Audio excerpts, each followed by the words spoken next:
Gold futures. In this video, we'll be going over my trade idea of the week and the day-by-day probability model. So let's start off with the technical analysis on the 1-hour chart.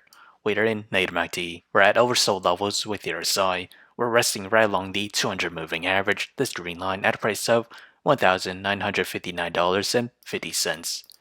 With the 4-hour chart, we're dipping into NUGT territory. And as with the daily chart, we remain in positive MACD.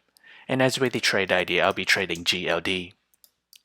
My trade position size for is less than 1% of my portfolio, and my long entry is at $180.69, and that is its range here. My sell target is at $186.56. My stop loss is at $178.77.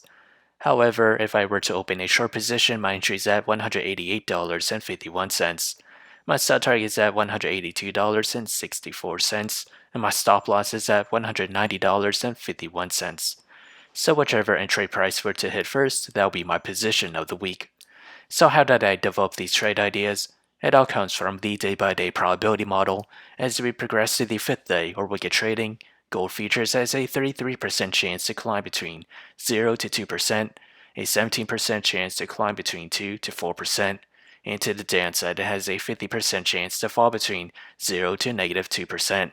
So if you enjoyed this content, feel free to like, comment, subscribe, and thank you for watching.